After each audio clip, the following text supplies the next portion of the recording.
Hey everybody. So today we're doing something a little bit different. I hooked up with another YouTube sailor, or soon to be sailor. His name's Tery. The Bumbling Sailor is his channel. The link will be in the description.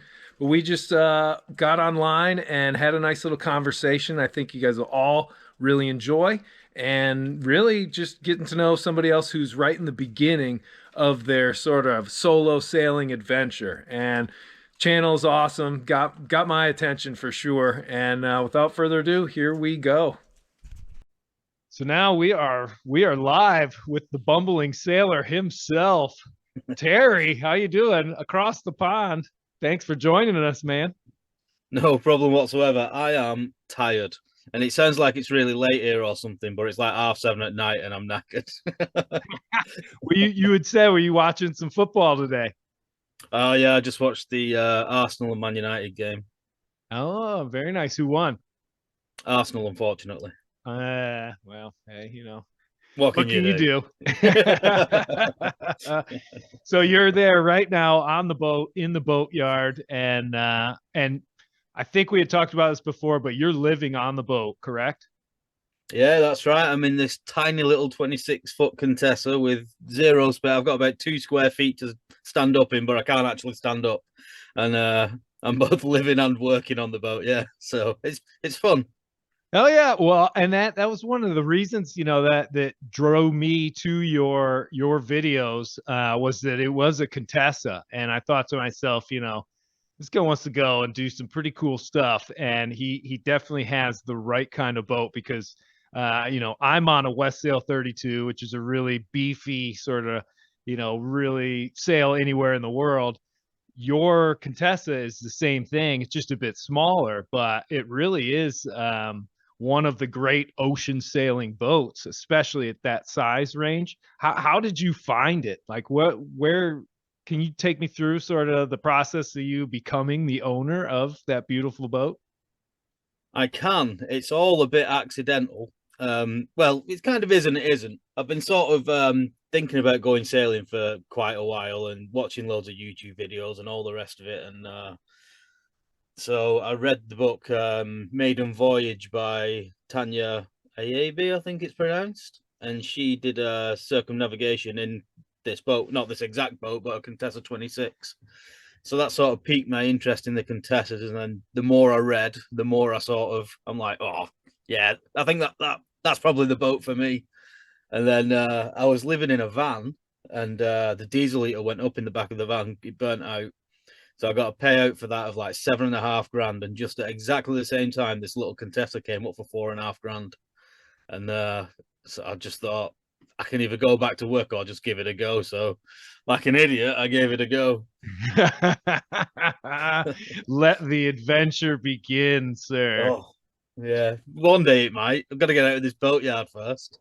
Well, you don't ever want to be in too much of a rush when it comes to that because that is the place where you get the big, crazy projects done and everything. I think you had said tomorrow, are you jumping into anti-fouling?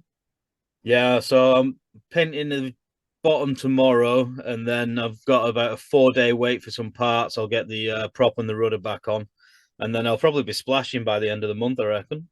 Holy cow. All right. Well, what Oh, is sort of yeah, you reckon? hey, I didn't come here for hang around. None of this tarting up and getting it all looking delicious stuff. Just get it working and get out there. Well, and that's something I couldn't agree more. I've always felt functionality is far more important than, it looking beautiful. Like if people come aboard Sparrow, I always tell them they can leave their shoes on. It's no big deal. It's a working boat, It's all about, does it work? Is it strong? It looks nice, but it doesn't have to look perfect by any means. Yeah, Marina Queens are not for me. I want to be out there bashing into all sorts and all the rest of it. And I'm on my own and it's a full keel, so it doesn't go backwards. It's just going to go sideways or somewhere that I don't want to go. So I'm going to hit docks and I'm going to get chunks missing and all the rest of it. So, why bother? Yeah, oh, true, true. Well, because this is going to be your first sort of sailing, at least solo sailing adventure, correct? First sailing adventure, full stop. I've never been on a sailboat before until I bought this one. Oh wow. Oh my gosh. This is gonna be great. This is I think honestly, Terry, this is part of the allure of watching your videos and stuff because it's just, we get to see it from the absolute conception and, even though obviously not all of it's going to go perfectly and all that, but I think that's part of the fun of having you share all this stuff out and we can join in on the experience. Yeah, I think that the premise of the channel is basically what sort of trouble can a complete idiot get into by buying a small sailboat with zero experience? I mean, and we'll have a laugh along the way. I might die, I might not. It's just one of them things. I think you'll be okay. I'm just anxious to be able to see how it all turns out and everything. But I guess one of the cool things is sort of your. I know the long term game plan is hugely grand, but can you just take us through maybe the next year or two? What sort of goals you have set for you and the boat? Yeah, so first off, I'm down on the south coast of England at the minute, and I want to get to the northwest of England, which is where I've got family and stuff like that, so they can help me with some of the other projects on the boat. So in the next 2 months or a month and a half, I want to get the boat sailable. I want to get myself a bit of experience, and then I want to set off on a 500 nautical mile journey around the coastal waters of the UK. At this time of year too, dead of winter. Yeah, I love it. yeah. Why not? In for a penny, in for a pound. Well, as long as you're not doing it in just, one whole shot and you're making the hops, I think you can be okay.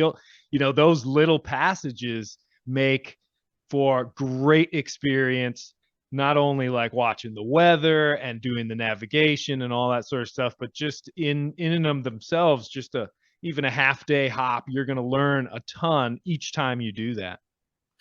Yeah, well, originally I was just like, no, I'm doing it in one. I want to be a solo sailor, so I've got to do night passages. So I'm just going to sit there, going to get the wind vane out, and I'll just sleep when I can sleep, and I'll just beat into the tides, and then I'll make it up the next day, and I'll just do. I think I worked it out. It'd take about 6 days straight at about 3 knots, so Oh, wow. so 5 or 6 days, and then afterwards I was like, probably just better off doing day hops and stuff like that. Try not to die on your first passage. In So the yeah, yes, I'm gonna go with you on that one. And it also doing those small hops gives you the sort of advantage of if there's people who want to jump on the boat or there's other people with more experience that want to help. You'd be surprised how many people are up for hopping on a boat and doing a little hop instead of, hey, let's take this all the way up the coast. yeah, I've definitely experienced that. So a few of my subscribers have spoke to me in the chat and in emails and said like, look, if I'll come down and we'll do a day between here or a day between there and like stuff like that. So there are people who want to sort of jump in and help me. I think they're just concerned for my safety, but Well, rightfully so, because that's the thing. We want to be able to continuously watch. We don't want your channel to come to an abrupt halt too quickly. I don't mind that one video where it all goes belly up and it's like gets 10 million views. The only thing is I won't be there to either post it or get the money off it. It'll sort my family out. Exactly. It'll pay for the Exactly. funeral. No, 100%, 100%. Well, so once you get it up to the coast, then come next summer, is that the game plan as far as for the first ocean crossing? I don't want to hang around once we get to Fleetwood because there's no footage there, and this is now my job. I don't want to have Yeah. to go and get a different job. So I think I'll just haul out, do some of the little pieces, tart up the hull a bit more, maybe spend a month or 6 weeks there, get back in the water, and then I'm either gonna circumnavigate Ireland, not in one go, but I just like the idea of going all the way around Ireland, and then I can probably dive back into Fleetwood in the worst of the winter, or go up the west coast of Scotland and through the Caledonia Canal and stuff like that, and then I don't know, Norway, Baltic Oh Sea. wow. I don't know, Yeah. why not? Hey, that's the beauty of a sailboat. It can take you to every place almost in the world as long as it's on the coast. So it's The thing all is, by that time it'll probably be winter again, so I'll be getting absolutely battered. So We'll see. Well, I don't know. that's true. I mean, that's one of the things when I did my trip around the world, I wasn't racing or anything like that against any humans, but the whole time you are sort of racing against, the coming winter in the Southern Ocean and stuff like that. And so it is something we always have to take account of. I mean, I've been migrating with my boat, from being up in Maine in the summertime and then taking it down south to like South Carolina in the winter. And, that's a good like 1,200 miles or so. And it is part of the thing when you're chained to the boat, when that becomes your home, you have to actually kind of move it with the seasons a little bit. Well, I have been thinking like if I do get enough experience to be comfortable, then I might just do the Atlantic crossing in winter. It's sort of that time of year when you make that crossing. Is it like November sort of time? Yeah, typically after the hurricane season, so right around November, if you can, you'll have to probably go, let's say you're starting off from England, you're going to have to go through some pretty crummy weather to get south, but once you reach about the Portuguese trade winds around the Canary Islands, then you hook into the northeast trade winds, and then it's just a quick shot really across from, you know, essentially off the coast of Africa all the way to the Caribbean. And that one, you on your boat, I would think, probably 2 3 weeks, maybe a little bit more, out at sea without stopping. What are there any apprehensions about thinking about that one? Um, I like being on my own. I've always been the same. Well, I don't. I do like having company, but I also am comfortable with my own company. But there is definitely a difference between me sitting here on my boat and knowing that I can go and chat to somebody if I want to, and me sitting on my boat and knowing that I can't chat to anybody no matter what. So, uh, I wouldn't say apprehension. No, I think I'm comfortable with that. When I'm there and doing it, it might be a different story. I don't know. We'll just have to see. But I could get in this sailboat and head back to Fleetwood and absolutely hate it and sell it. So I've never been on one. I don't know. Well, that is true. That's one of the risks that we take because even when I had quite a bit of offshore experience doing yacht deliveries and things like that before I got my boat. But as far as solo sailing, I had no idea. I wasn't sure if I was going to like it. I didn't know if I could do it, and it was a bit of a gamble. So, that I think that too is part of the reason I enjoy watching your videos is that it reminds me of those, it was like 7 years ago or something, but there's a nostalgia that comes from it where you're like, oh, I remember my year in the boatyard trying to fix things and not knowing where wires went or what this did and all that stuff. So I don't know. It's it's pretty cool. And that first big crossing is always there's something about it, man, where it's so nerve-wracking initially, and then you get out there and you're looking at your position on this little chart or a big chart, I suppose. And that feeling of knowing you're like out in the middle of the ocean. I'll tell you right now, I love it. I absolutely love it. It's just an amazing feeling. And you kind of feel like you're in your own little piece of the world at that point. Yeah, I think yeah, I've decided I'm gonna love it. There's no two ways about it. And if I don't love it, I'm so stubborn that I'll tell myself and everybody else that I love it, so nobody will ever find out. I'll just do it anyway. Oh man. Well, I just have a couple quick questions. I wanted to ask, what so far has been the biggest challenge that you've dealt with as far as working on the boat or living on the boat? Any aspect of now becoming, essentially a live aboard person. Not that many, really. I think I've done all right with it. I'm pretty comfortable with the work. I don't mind getting stuck into electrics. I don't mind getting stuck into engines. Some of it's just getting off my backside and actually doing something because I don't work well unless I've got an exact time frame. If I know something has to be done by a time, it will be done by at that time. But if I've got 2 weeks to do it and it's only going to take 3 days, then I'm going to wait for 10 days until I start. So that's my biggest problem at the minute. I could have painted this whole 3 days ago. It's been sat there waiting, and I've just not done anything instead. So I need to sort of sort that out. But the biggest thing I think is like starting this YouTube stuff and being on camera and filming things and editing. And it's sort of you finish boat work and then you've got another 8 hours work editing videos and all the rest of it. So it is all consuming, but I am enjoying it. So Well, I think you're doing a fantastic job. I mean, I've always been able to take a camera out to sea with me. You know, out there you have all the time in the world. I'm just sort of like, oh, I'll film that 5 minutes, whatever. But when you're actually trying to work and do something, like the other video where you were going through the battery and the wiring and stuff, the last thing I ever want to do is set up a camera and then pull some wires and then maybe move the camera or do. I couldn't even, and I have to get way better at that because it's a big part of it. And you seem to have a whole lot of patience for that because you're always sort of changing stuff around, and it's visually it's fun. It sort of keeps you interested while you're watching. So kudos on that. yeah, it might be fun visually. It's not fun to do. Honestly, I reckon every job I'm doing probably takes twice as long just Oh, to sort easily.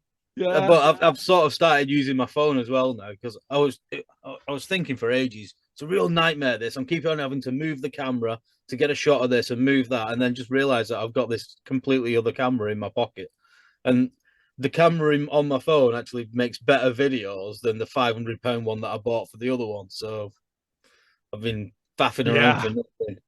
Hey, whatever's easiest. Just like Sam Holmes said when I had him on the podcast, he just tries to make it as easy as possible so that the editing process isn't crazy long. Because I think in the end, that's sort of what burns a lot of YouTube creators out is that it's so much editing and so much work to video and all that stuff.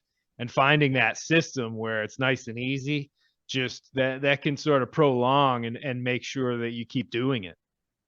Yeah, Sam's got it absolutely nailed down, hasn't he? It's just him, his phone, and a 10-15 minute video, and they're always awesome.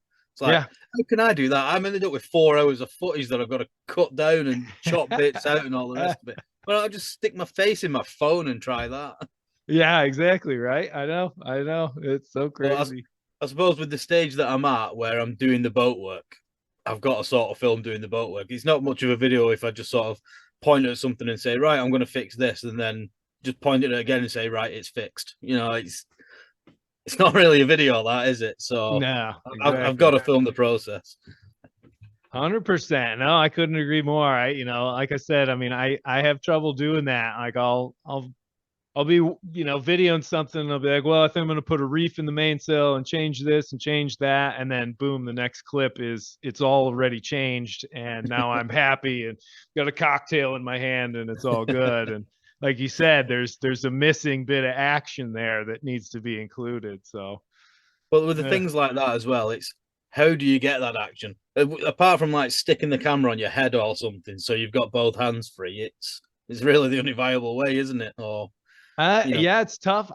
People have told me about different mounts, and I've tried that a few times where you actually mount like a GoPro on something way aft on the boat if you're doing something with the sails up forward. And it's trial and error. You got to sort of play with it, but I think that's just one where the more experience you have, the better you get at it, and then it sort of keeps going. Because I have a few clips on my channel of things like how I shower at sea, and that's perfect where I'd mounted a camera behind me and it's raining like hell and I run up there and I'm scrubbing down and everything just under the mainsail, and people are commenting like, where's your safety harness, how come you're not? It's like, I'm just trying to show you. So but yeah, I think yeah, I think it's one of those things. The more experience you have, the better you get at it, and then you just sort of go from there.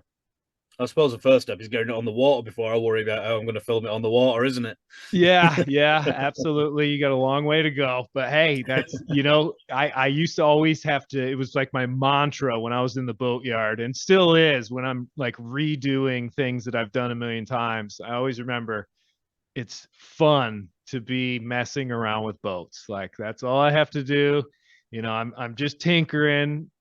I gotta keep a positive mind frame, and that seems to help at least a little bit. Yeah, I've had some like calamities where things just aren't going right and things are a nightmare, but not once have I regretted it or I've just laughed it off. That's just the way that I am. I don't care. If something cocked up, I'll redo it. It's fun.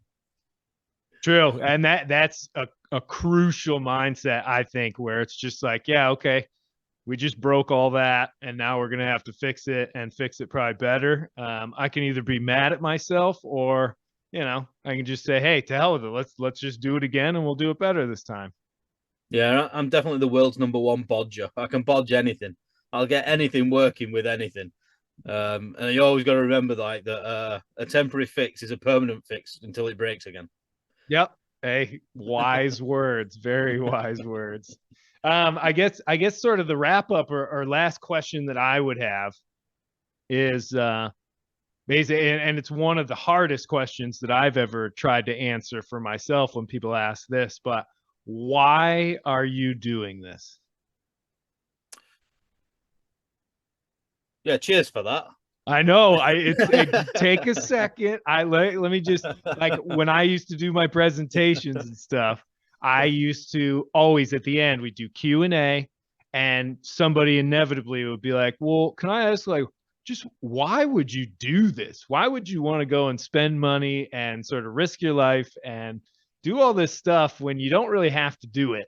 Like why would you do it?" And for me, it was really hard. I still don't know if I have a really good answer, which is why I'm putting you right on the spot because I just want to see if you have any notion of why, and if you don't, that's totally fine as well. I thought we were getting to be friends, but you've absolutely shafted me there. No, I think I can probably answer it in 2 words. Why not?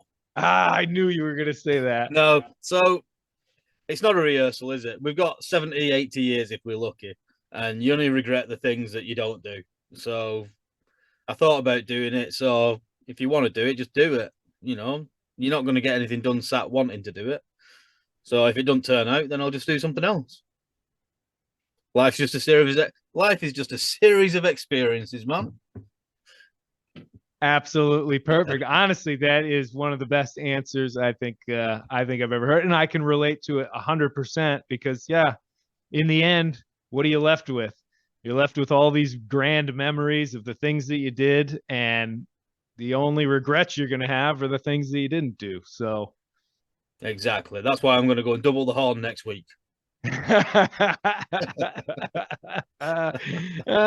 awesome, man. Well, Tery, this was fantastic. I'm hoping that we can, do multiple of these and keep sort of connected and I can share your experience with some of my viewers and vice versa. And I just put out my last video from this last trip, and so I'm going to go back to some of the old stuff that I was doing. But yeah, it's going to be great to be able to watch the progress on your boat and just your sailing life. Progress. There will be some, I promise, at some Oh, point. absolutely, absolutely. Well, any parting words of wisdom from across the pond? Nope. Nope. Good man, good man. All right, sir. Well, thank you so much for spending a little bit of time. And I know, yeah, we had the technical difficulties, but I think this one should come out all well. And I'm sure that all the people that have joined my channel recently will definitely love it and come and check you out. Great stuff. Thank you very much for reaching out and thanks for having me. I appreciate it. All right, sounds good, Tery. Until next time. Till next time.